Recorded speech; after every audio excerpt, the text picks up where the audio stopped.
Good afternoon. It's Thursday, the 2nd of June 2016, just after 1 o'clock. Welcome to UK Column News. I'm your host, Brian Gerrish.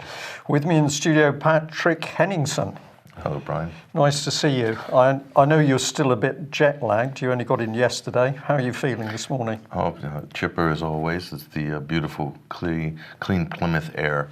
And the sunshine. Really wakes you up in the morning. It's phenomenal. Good. Well, the sun is shining now in Plymouth. It came through the grey skies at 10 o'clock this morning. Beautiful day here. So do we really mind what the weather is in the rest of the country? I think it's probably pretty similar. Apparently not, actually. We've got a bit of greyness going on, almost sunny in Poole, Dorset. So we've got a very interesting news today. We've taken some local UK items, but also we're going to be chatting with Patrick about really what's happening in the States, how he sees things. And we've got some interesting crossover with some quite strange things taking place in UK and elsewhere. But we'll just start off by having a little look at you sat in the studio, Russia Today. I believe you've been giving some interviews. Mm-hmm. Yeah. This one, particularly fine photograph, I think. And also here you are in the studio, which is nearly as big as the UK Column studio. Is that right? A little bit bigger, yeah. A whole floor of an office building downtown. No, there's RT America, their sort of American broadcast outlet there, just a few blocks from the Capitol in Washington, D.C. Nice facility. But we had a debate about U.S. foreign policy with a U.S. academic from San Francisco and also policy advocate and lobbyist and good political mind, another colleague from Washington, D.C. It was a great discussion. So how does Russia Today manage to sit so close to the seat of power? I don't know, but I think they probably, like anybody in this country as well, have to be very careful and wary of the regulators, the broadcast regulators. So we have Ofcom equivalents in the United States, and I'm sure they're looking for any opportunity to snipe at someone like RT. Right.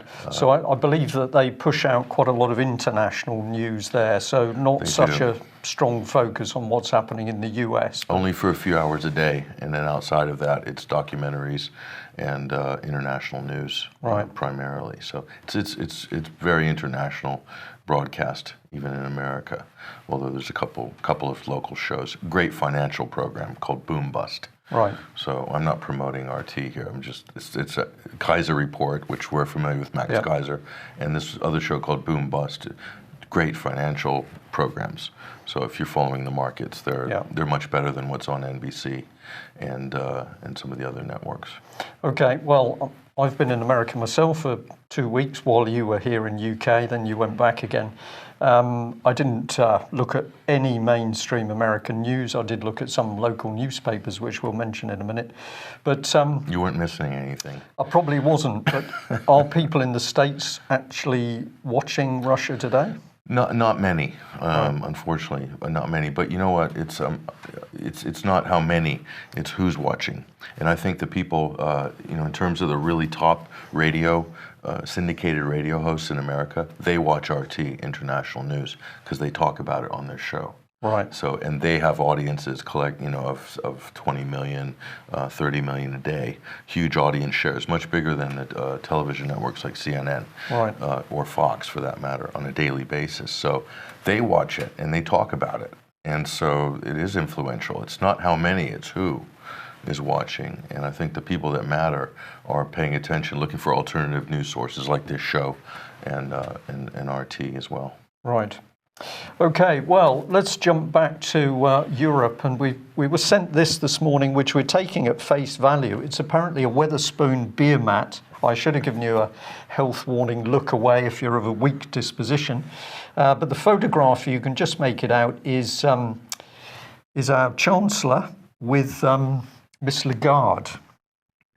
very... George Osborne there. I think he's about to kiss her, so it is a little bit of a disturbing picture. But apparently Weatherspoons have pushed this out on a beer mat in order to promote voting leave. So they say at Weatherspoon, we sincerely respect and admire the French people in your country, but note that you are due to stand trial in France for your part in authorising a €400 million payment by the French state to Bernard Tapie, a supporter of your political party. This follows the resignation in disgrace of your successor at the IMF, Dominique Strauss-Kahn. Why should we trust the IMF? Please see the other side for more questions. And the questions are, let's bring those up. Here we go. Is the governance of the IMF better than FIFA's? Did anyone elect you? Why is Greece in such trouble after 6 years of IMF advice? And has the IMF warned the Eurozone that no currency in history has survived without a single government? Vote, leave, take back control. Well, I'm taking this at face value. I haven't actually seen a beer mat or held one in my hand, but I'm taking this as true. It's amusing if it's simply a joke. People beginning to look in the right areas. We're looking at the financial institutions here and saying that's where the trouble's starting. Yeah, you know, whether you're for Brexit or against it, to me, is almost beside the point. Looking at this level of sophistication here, and this is a pub chain, right? Yeah. The level of sophistication there, which is quite a lot of insight into how the world really works. And to see that shows me that even there's the old boys who are nursing their pint are getting a dose of this, which is what we talk about every day on this program. Yeah, and this is interesting application here because you're absolutely right, a very large pub group, a chain, and we're putting information not only about the European Union but the IMF and pointing a finger at the money. So it'll be interesting to see how that one pans out.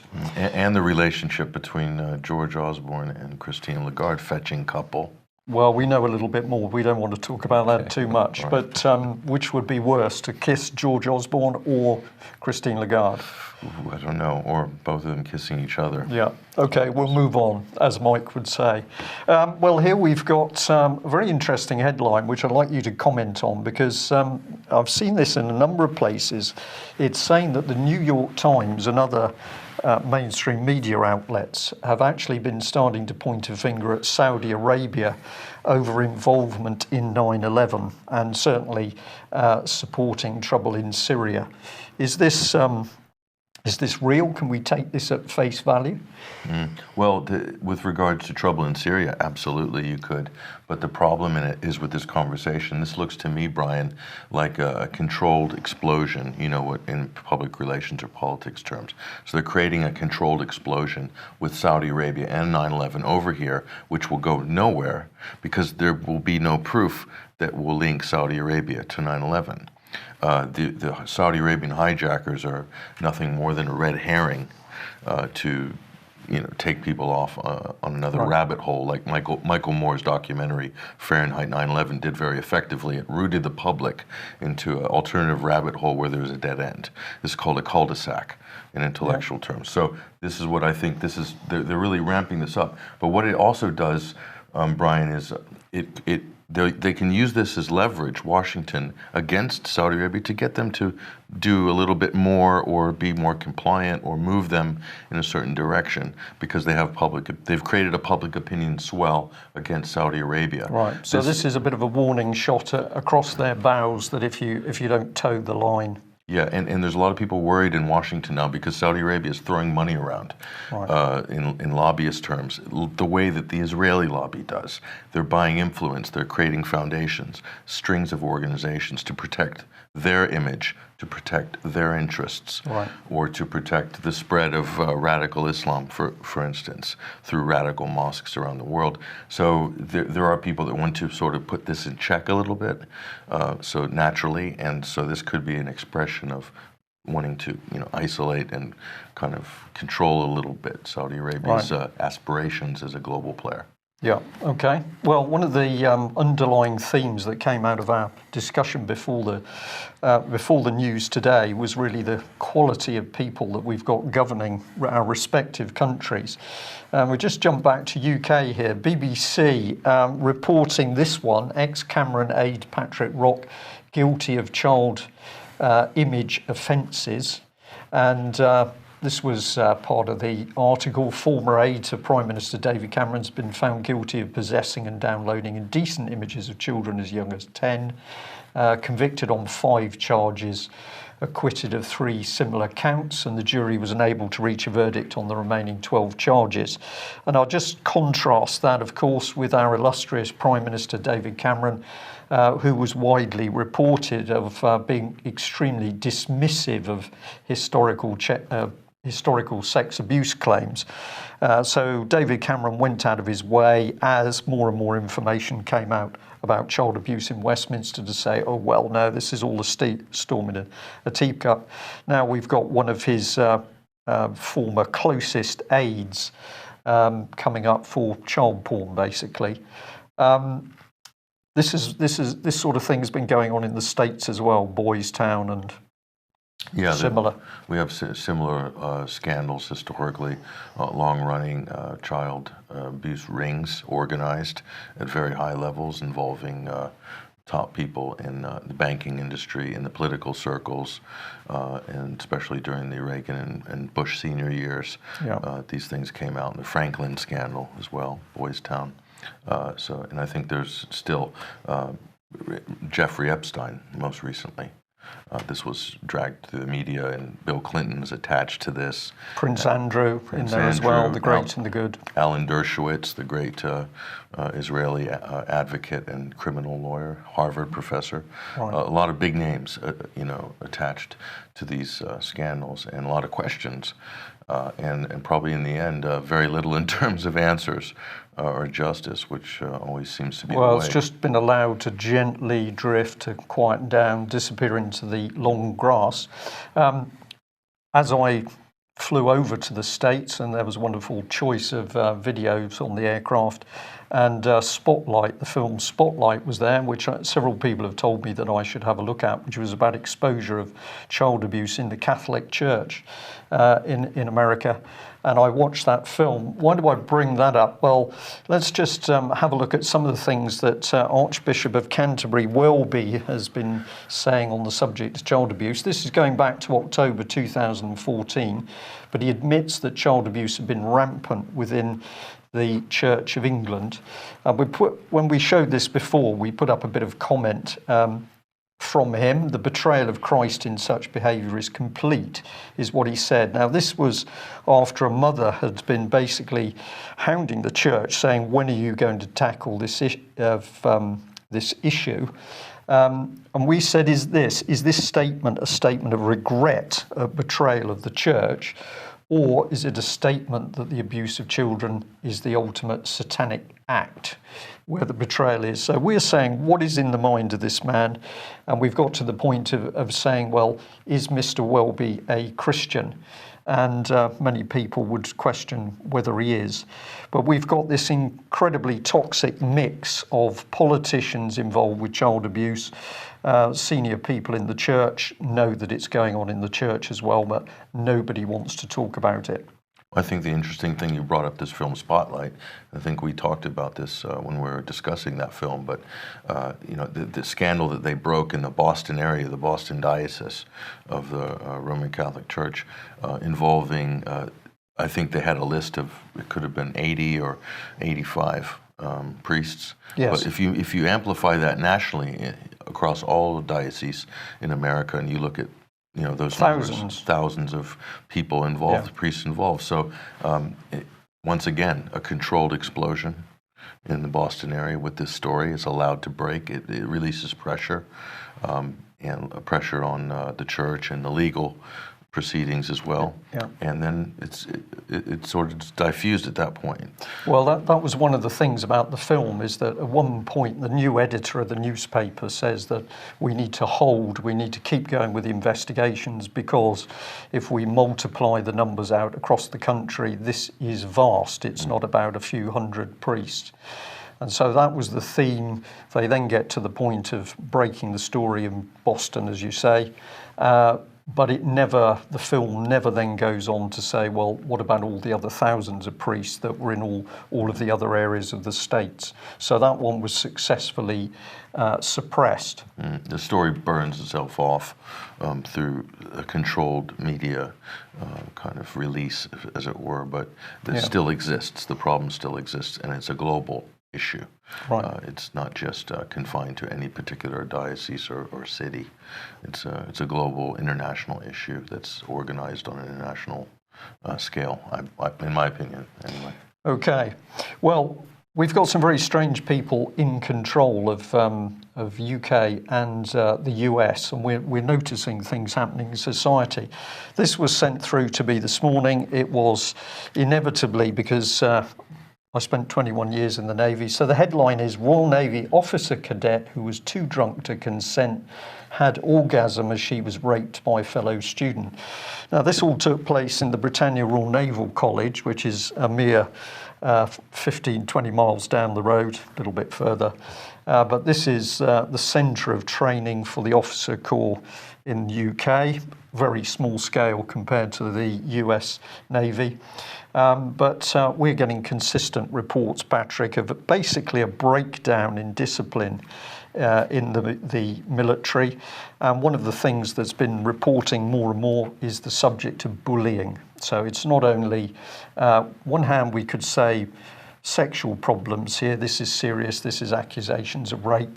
But we've got skylarking between the sexes. We've also now got problems within the gay community, within the armed services. And we've also got bullying coming in. Been some particularly vicious cases in the army. So this seems to be something at work under the surface, which is starting to destabilise what wasn't perfect, but was an order of discipline that worked. And I know that these kind of events have also started to creep into the US armed forces. Well, we've had some big scandals in the United States, the tailhook scandal, and a lot of other sort of major sex scandals and things like this. But this goes to show you that the military establishment is not immune from the same changes that are happening throughout other institutions in society, in education, in civil service, in healthcare, and also this merger of these sort of private or non-governmental organizations and charities who are kind of absorbing or becoming hybrid aspects of a military institution, for instance. And so it's really not immune to any of it. It's a reflection of what's going on in the rest of society.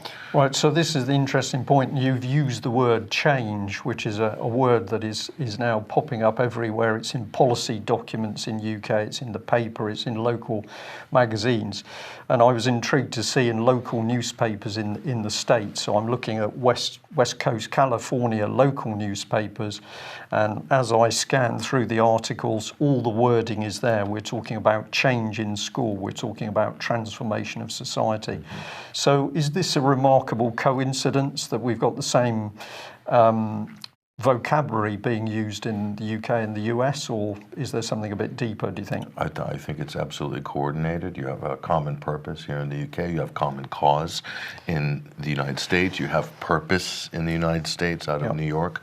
So the same names of these organizations, slightly rearranged, but the agenda is absolutely the same. And this is the restructuring of public and civil service and public life, public structures, restructuring them, realigning them, agents of change coming in to basically obliterate what it seems to me. Existing society. Obliterate, to shatter any sort of existing moral structures, institutions, the family, anything like this. So people have no compass at the end, and people are just scattered.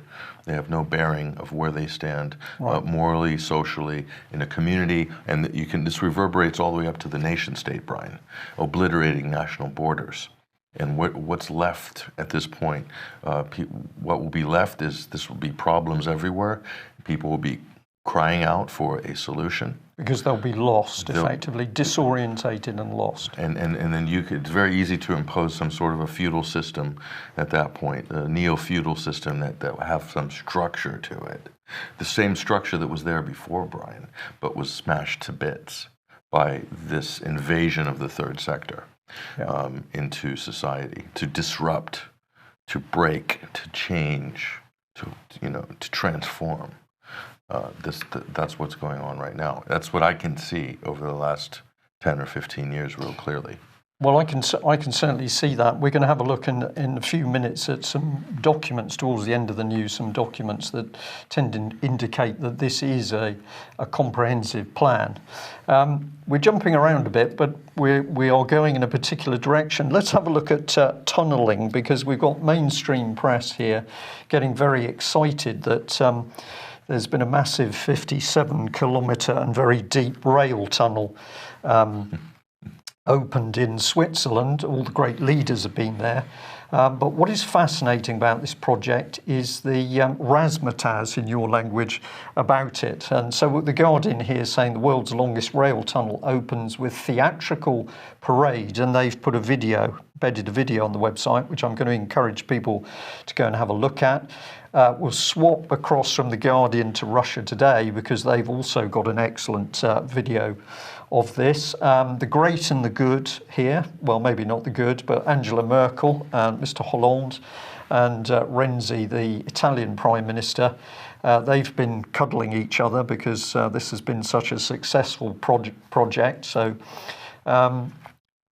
57 kilometres deep tunnel is pretty good engineering. Mm-hmm. And I think if Mike Robinson was here, he'd be saying, isn't it interesting that Switzerland can put together this type of strategic infrastructure project, but UK can't seem to do anything like this anymore. But let's just stay on the theatrical. This is part of the whole ceremony for opening the tunnel. One shot here from the video, but actually it's a vast space with a very big audience, all drenched in a red light, which I find very interesting. But what took place around this is just quite incredible, because this is part of the ceremony here. So we've got a man with a goat's head on his head. And I looked at that and I thought, this is Baphomet. This is not European pagan theatre. This is something a bit darker than that. Mm-hmm. Yeah, this is using the event, the launch of this project, in order to display a language of symbols. Yeah. And so they're using this major event, which is really an engineering project that's come to completion, using it as a vehicle to show, I'm not sure how to describe it, but this other language of symbols that includes Baphomets and other sort of. But it's not accidental, pagan Patrick, pagan archetypes and Egyptology, and just like the Super Bowl. Yeah. So this is Switzerland's Super Bowl, I guess you could say.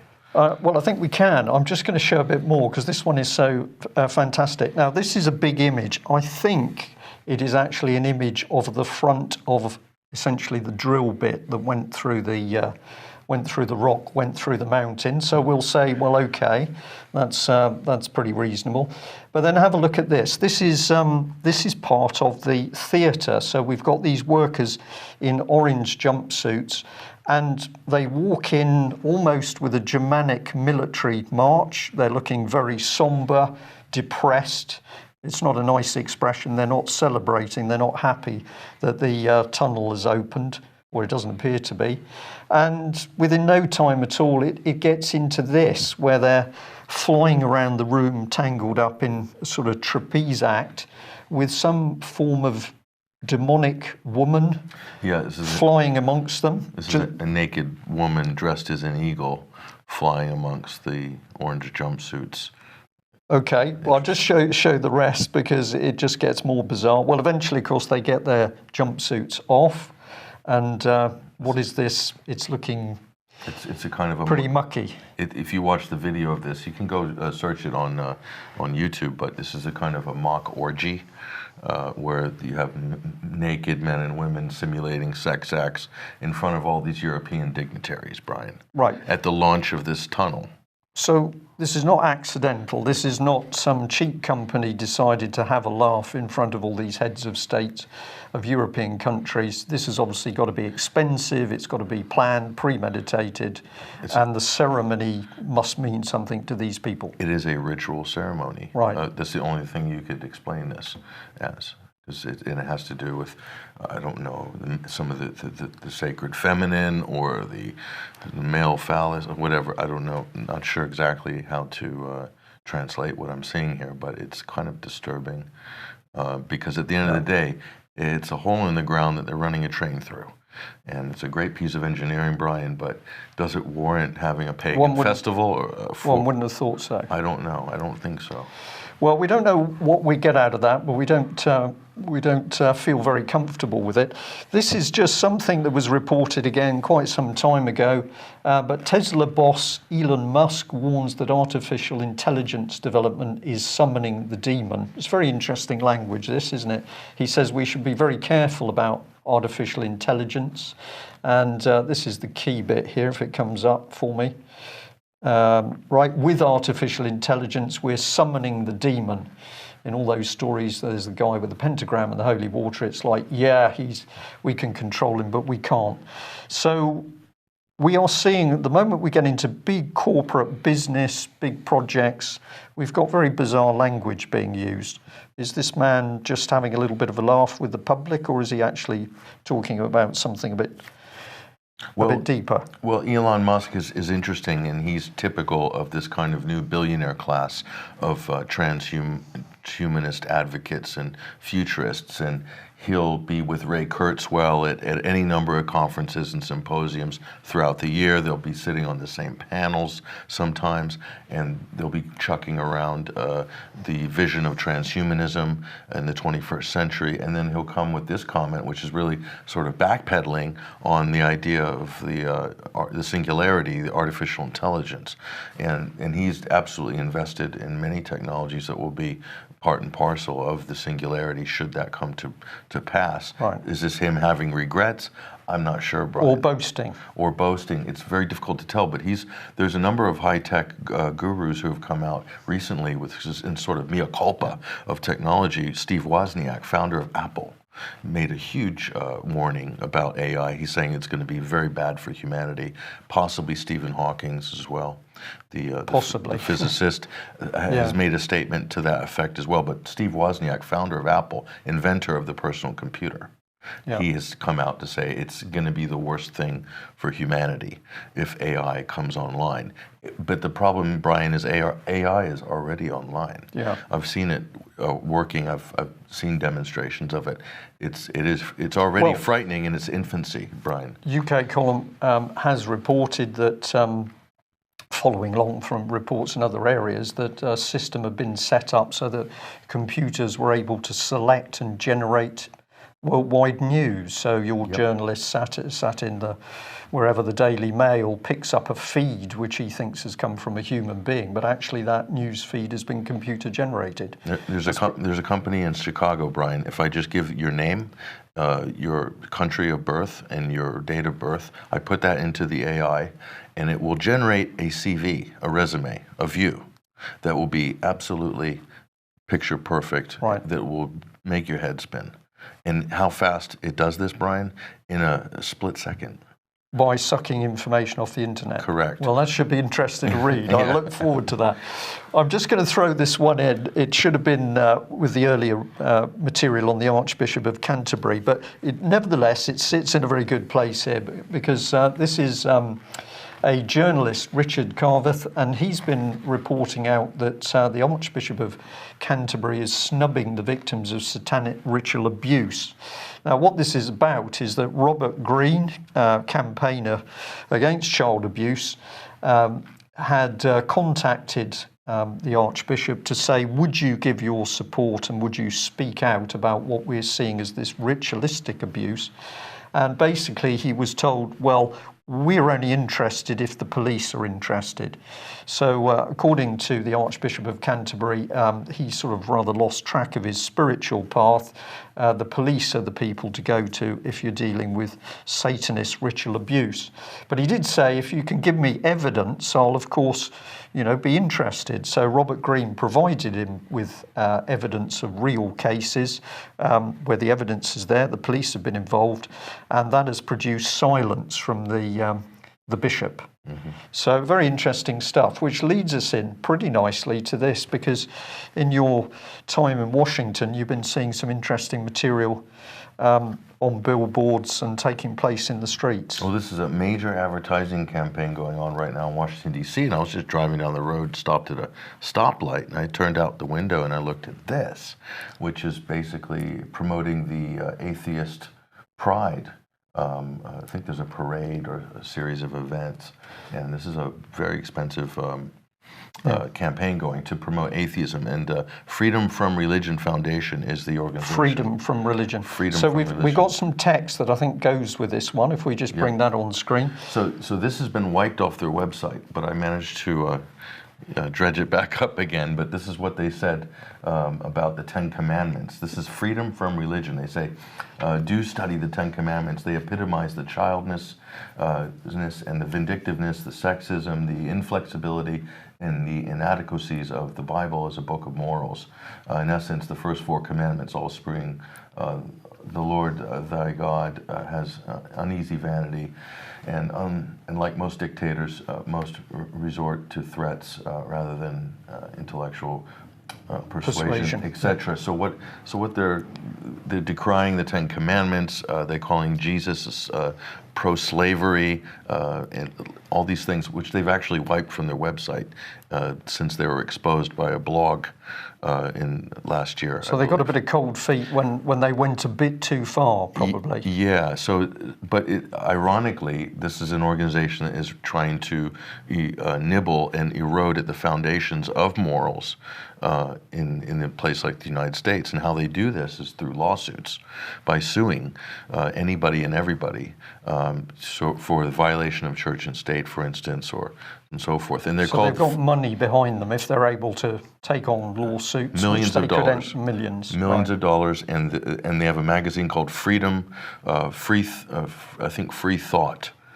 So basically, you're not free if you believe in God. You're somehow not free. You're not a free thinker, or I think it's called The Free Thinker is the name of the magazine. So it implies that you can only be free if you don't believe in anything.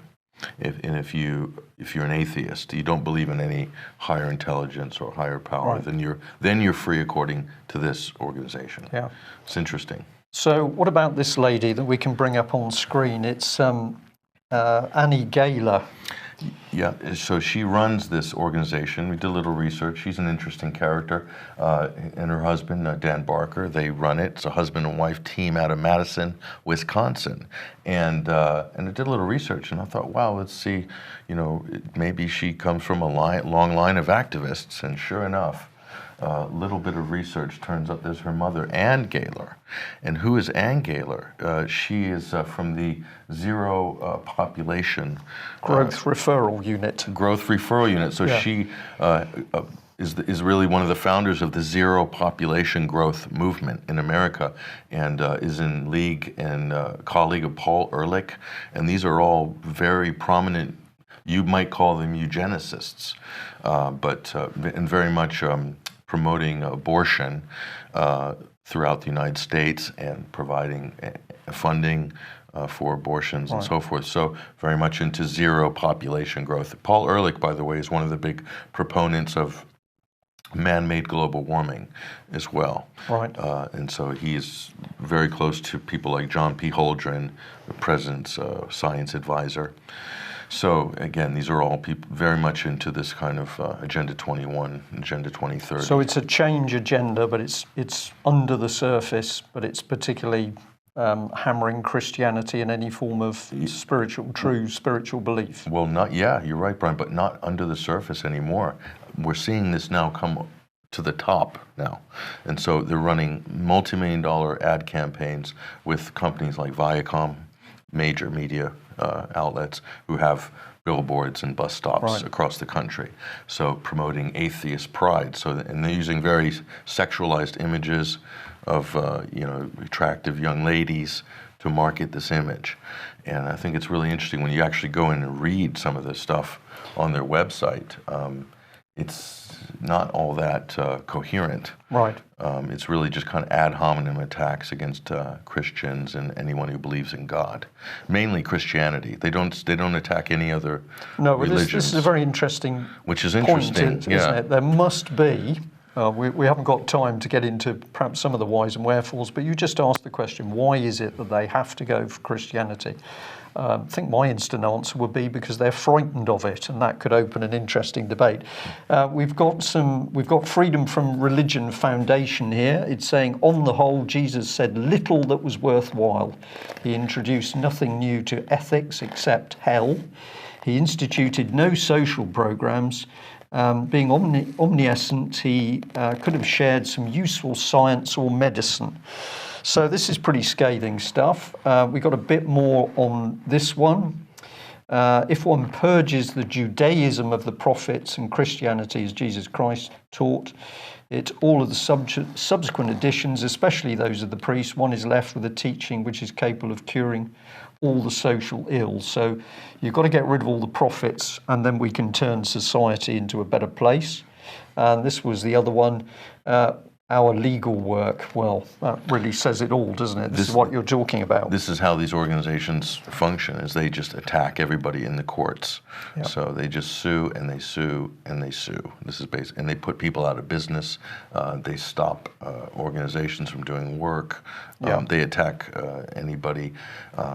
It's funny, in America, the government uses the 501c3 charitable not-for-profit status in order to attack priests during their sermons for making political rhetoric. And at the same time, you have organizations like this, which are very much supported by the highest levels of government, attacking the church as well, attacking Christianity. They don't do a whole lot of attacking of Judaism or Islam for some reason, but Christianity seems to be their main focus. The main target. Yeah. Well, this is the house that permits this to go on, is this right? That's right. Yes. The White House. This is the White House. So I went by the White House, and while I was there, just by coincidence, there was a lockdown outside. I was outside, but I went in to have a look, and there's a lockdown of the White House. There was a suspect package that was delivered, and the whole place went into lockdown for a few hours that day until they could figure out what exactly happened. So this happens from time to time in Washington, D.C. And we've got snipers on the roof permanently, or at least watch keepers. Keep an eye on things. It's like Parliament Square. There's a lot of protests going on. Well, I don't know about Parliament Square now, but there used to be a lot of protests going on opposite the Houses of Parliament. The same thing here in the Capitol in Washington, D.C. There's a lot of protests, various protests I saw happening in front of the White House. So, and fence jumpers and people like this. So the security is pretty heavy.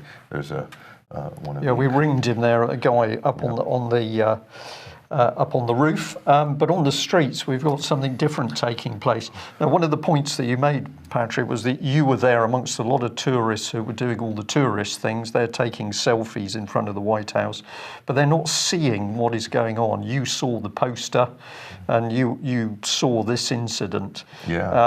What was going on here? This is right outside the gates of the White House, and what you have here is a black or African American homeless man, maybe with some mental issues, perhaps.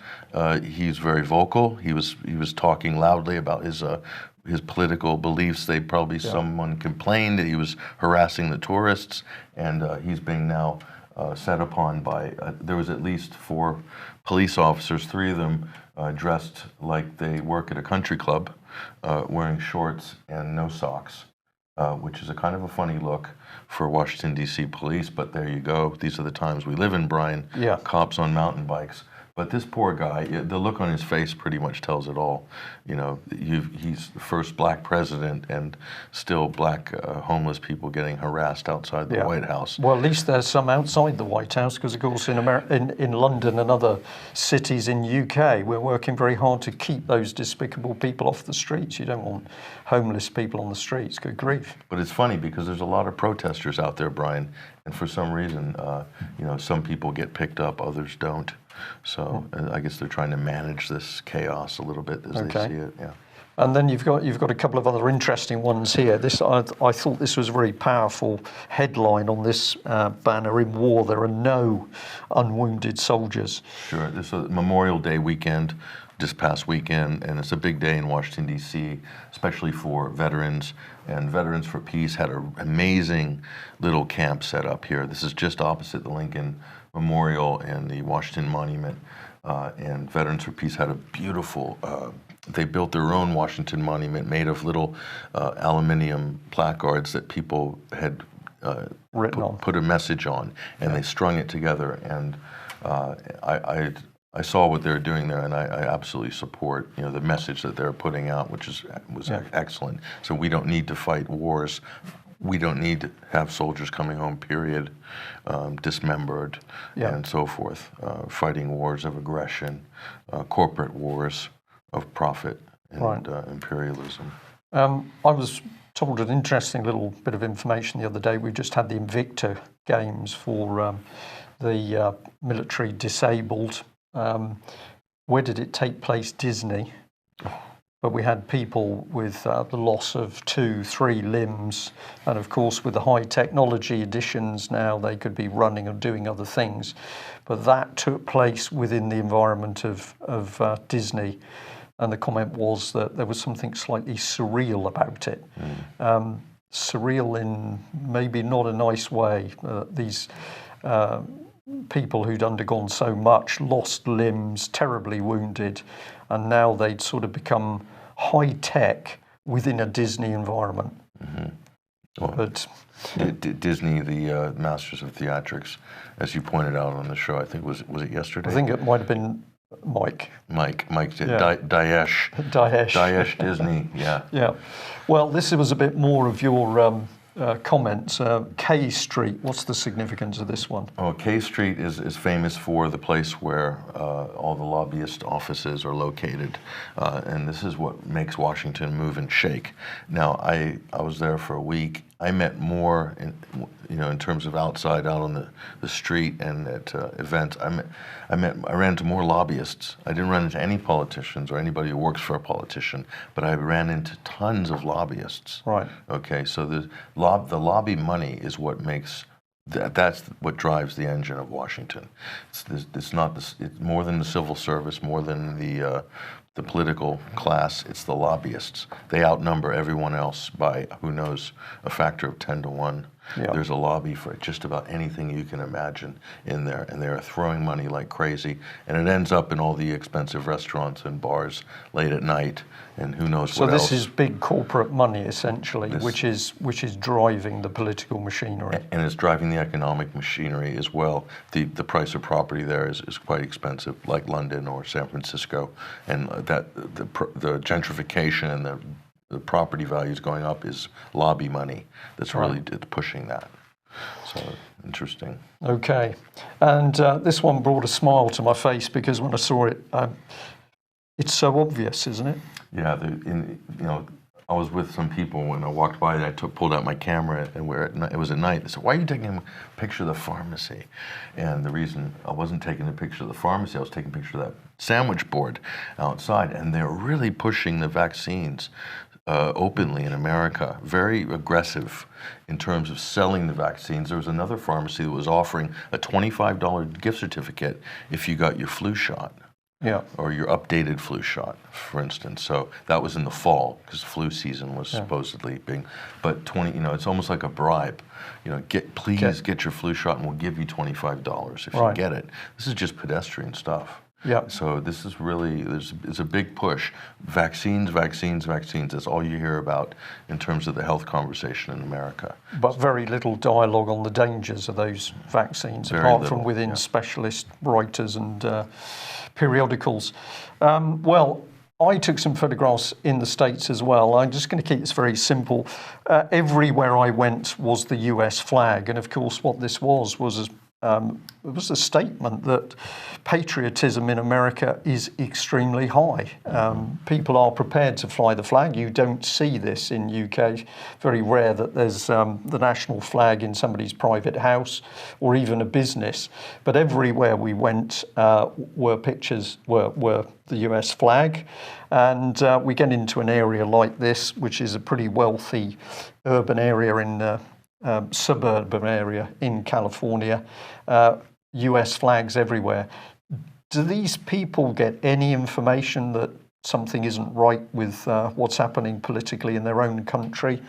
I think a lot of people have a feeling that something is off balance, but that's about as far as it goes. Right. And I talked about this on a program on Crosstalk, which was aired on RT yesterday.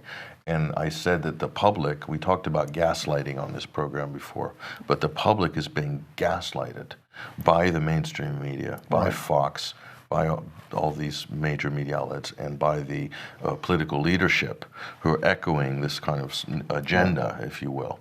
And gaslighting means that people get so disoriented that they have no idea or ability to think for themselves or to make value judgments on their own as individuals. Rather, they have to go with the groupthink. And the groupthink agenda is set by the media. 100%. I was shocked, Brian, at the people even involved in foreign policy related organizations, even in the capital, that have such a high level of cognitive dissonance with anything to do with what the United States does overseas. Yeah. They don't want to know. They don't know. They don't want to know. Yeah. And the conversation ends there. And anything beyond that, and whatever the selective talking points are, like Shiite versus Sunni, or the popular sort of paradigms that get rolled out for public mass consumption, nobody wants to know. They don't want to know details. They don't want to know facts on the ground.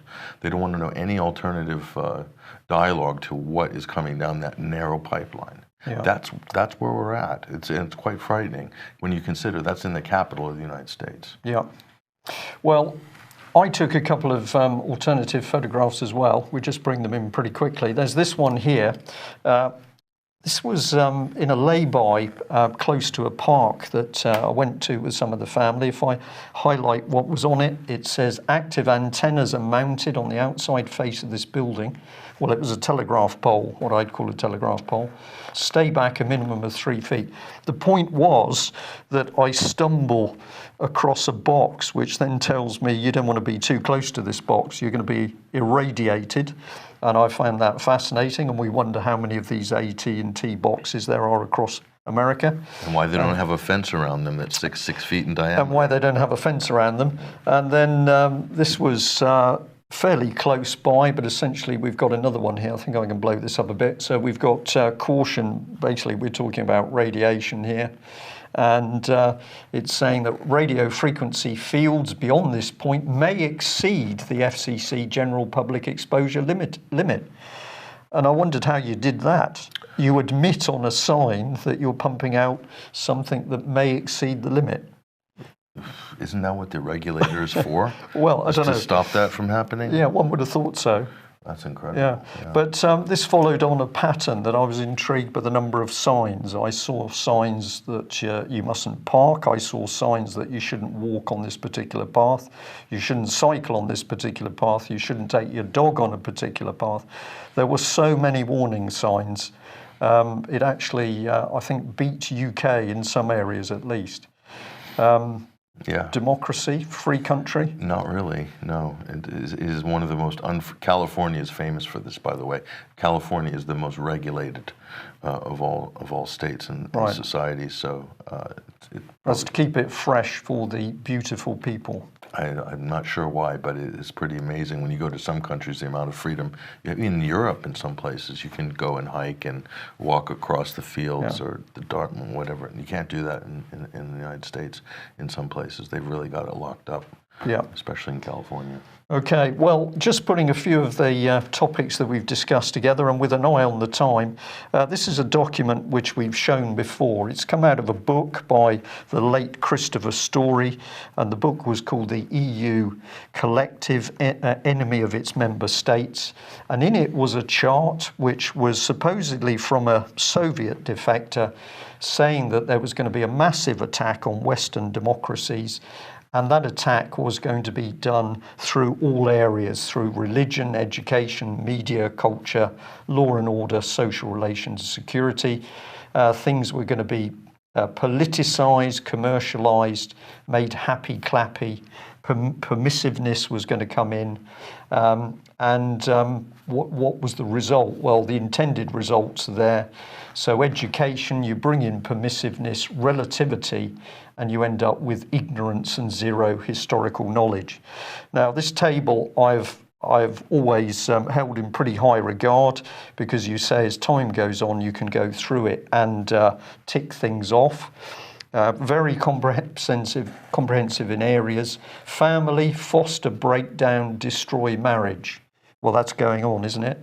Yeah, and they're saying that the result of that is it destroys loyalty and it leaves the state to claim it. So you break up the families, you can then take control, is what's happening there. It's a really simple concept, Brian. If you break society down from the nation down to the individual, the strongest group, the strongest institution in society is the family. Yeah. It's the hardest to crack, and it's the one that you have the least control over.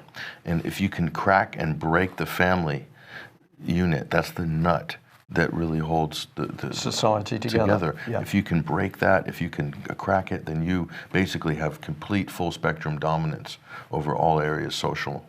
So that to me is quite fundamental. It's quite simple. Okay, well, what we showed on screen there was the demoralization phase. That was to be followed by destabilization.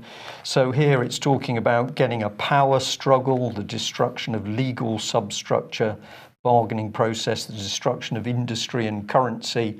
These are all things which are starting to be talked about now. Breakdown of the monetary system, breakdown of law and order, breakdown of the military, and destroyed as the nation is consumed into multi-nation mechanisms. Well, that's exactly what the European Union is, isn't it? You're locking everybody together. And the document even says, I know it's difficult with the font on this screen, on the right-hand side, it says Big Brother appears in the wings in the EU context. So they're even using the phrase Big Brother. It's a very interesting document.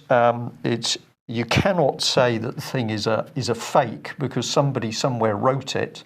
But if you compare the document to what's happening in society, you can just tick it off. So it is authentic on the basis of its accuracy. There was a mind somewhere that created it. So encourage people to get hold of that. It's still possible to get hold of Christopher Story's book, EU Collective Enemy of Its Member States. Patrick, thank you very much for joining us. Just EU referendum, where do you think that's likely to go? My personal opinion is, I've said this for a long time, I think it's likely to go nowhere. I think it's just a matador exercise, as they say in Spain. Right. Wave the cape and let the bull go through, but nothing changes. The arena remains the same, and all the entrances are locked. Right. So do you believe that there could be a Brexit, a get-out decision? I'd be surprised, Brian, if there was, but I really don't think that's going to be allowed to happen. Even if the public vote to get out, they won't let them out. No. That's my personal belief, that this has all been a dog and pony show, partly for the Conservatives to get elected in the last general election, to appear fair and anti-European, to steal some of the UKIP voters, which they needed, people on the fence, to pass the post in the last general election. But they're all committed Europhiles, to the last one of them. So there's no way. So with the Brexit vote, we're still going to have a lot of work to do. Yeah, it's not going to make a huge bit of difference, because the currency, the banking, but more importantly, the military structure. The military, the EU army, or the formation of an EU army, that is the cement that will hold Europe together. Even if people want to leave, they can't, because the minute you have a European army that's engaged in some conflict somewhere, then it becomes a security issue. Right. I'm going to stop you there, Patrick, and say we can cover that specific topic in another session. Thank you very much for joining us today. To all our viewers and listeners, thank you for joining us. If you like what we do, please consider subscribing. We can only do what we do with your help. Thanks very much for joining us. Bye-bye.